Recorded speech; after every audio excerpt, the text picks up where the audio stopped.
వెళ్తున్నాడు శిష్యులతో కలిసి నాయను ప్రాంతంలో.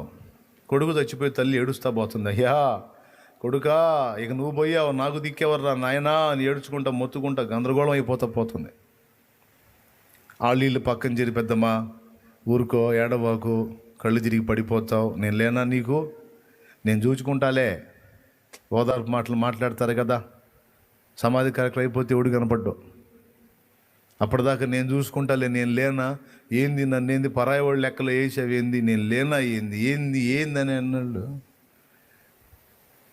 ఆ సమాధి కార్యక్రమం అయిపోగానే, పెద్దమ్మ మరి ఇంటికాడ ముఖ్యమైన పని ఏర్పడింది, వెళ్ళి వస్తాలే, ఏడితే వస్తాడా, ఏడితే రాడుగా, నువ్వు ఏడితేనేమో నేనేమో చూడలేకపోతున్నా,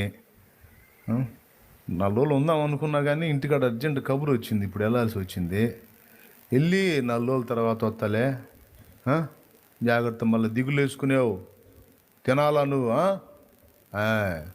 జంప్ ఇటు కనపడ్డు.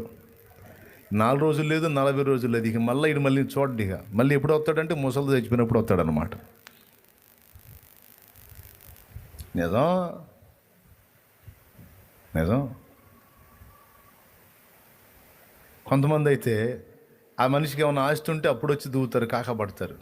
నీకెందుకు, నేను లేను, అసలు నేను చూసుకోను,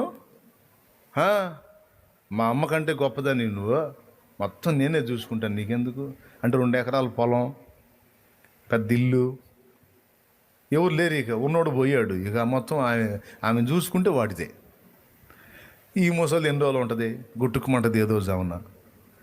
ఎటుగుడి మా ఇంటికి తీసుకెళ్ళి పెడితే మా ఆవిడ ఎటుగుడి గుట్టు కనిపించింది కూడు పెట్టకుండా.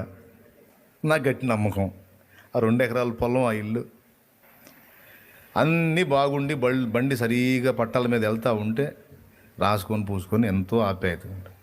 ఏదన్నా బెడిసిందా కంటికి ఒక్కరు కూడా కనపడదు. అందుకే ఎవరి మీద మనం డిపెండ్ అవ్వకూడదు, అవ్వాల్సింది ఒక్కడి మీదే.